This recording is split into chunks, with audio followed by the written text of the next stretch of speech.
I was trying to remember what the back seat was mounted to, and it is actually mounted to the chassis itself. So I think what I'll do before I pull the body is actually weld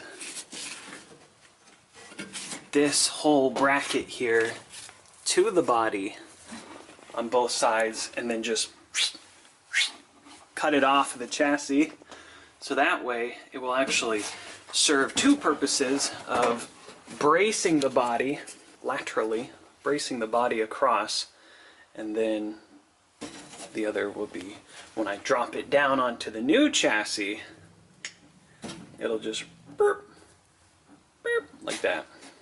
Burp. Cut to me in the future dropping the body onto the chassis and this being successful.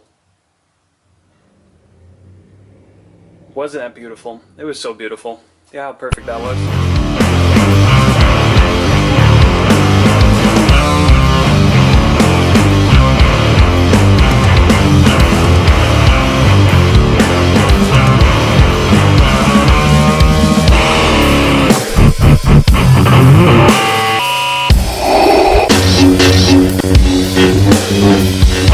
So I just pulled the seat belts out. The video that I made putting these in, when I put them in, I hooked the seatbelt into it and then yanked on it, and this one was fine. This one grabs onto the square in here, right there, and it's supposed to hold it in place. Well, the piece that was in here was not bent far enough, so when I'd yank on it, it would slide past it. So just keep that in mind when you're buying cheap Chinese seat belts, because this China compulsory certification is not really doing that well. So just a little FYI, something to save your neck and your face in the future.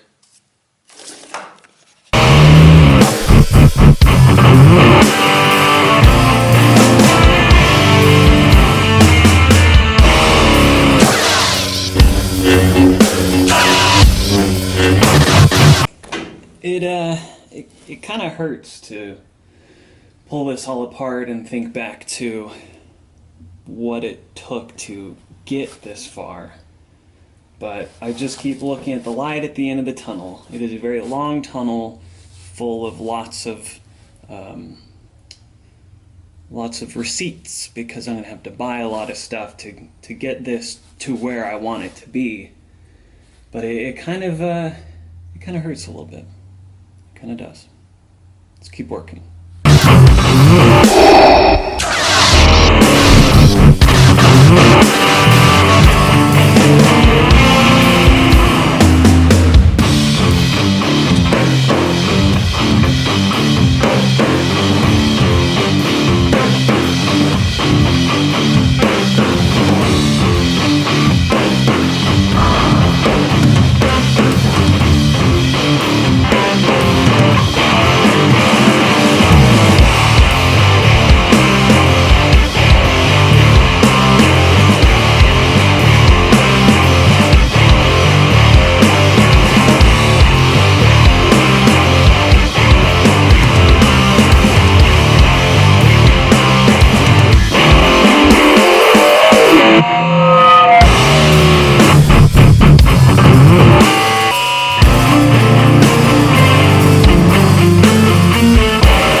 the body is now independent of the chassis. What a weird project this is. Now at some point during the cutting of it, I was using a Sawzall, but it's not a Sawzall, a reciprocating saw, and was cutting about the chassis, and I cut my finger. I don't know how I did it. It didn't hurt, still doesn't hurt, and just realized I was bleeding all over myself. And I was like, what the heck? And then saw my pinky and I was like, oh, cool. But it's off. Now, the next part, and I will insert a clip here, probably, the next part is to actually remove the body from the chassis. So, my original plan, if you follow me on Instagram, you would have seen this. My original plan was to build the stand to lift the body up and to allow me to cart it about. Well, your boy's broke. I'm more broke than Humpty Dumpty before and after he fell off the wall. So, like, it's pretty bad. So I decided, and I found where the studs are, and they line up pretty good with how the Firest is sitting right now. So what I'm going to do is make hooks that mount up to where the beams are. There will be 4, and I will use straps, and I will lift it up and be able to move the chassis out. So that'll be the next video. But thanks for watching this video. Be sure to like and subscribe. I appreciate all of you that tune in every other week to see this channel that I have and all the weird things that I do. And like I said, I'm on Instagram. I post a lot more on there than I do on here. And also Patreon. I have a Patreon. So Mom, Dad, I'm looking at you right now. If you want to support me, Patreon, come on. I'm your only child right now. But anyway, I love you guys. Stay rusty.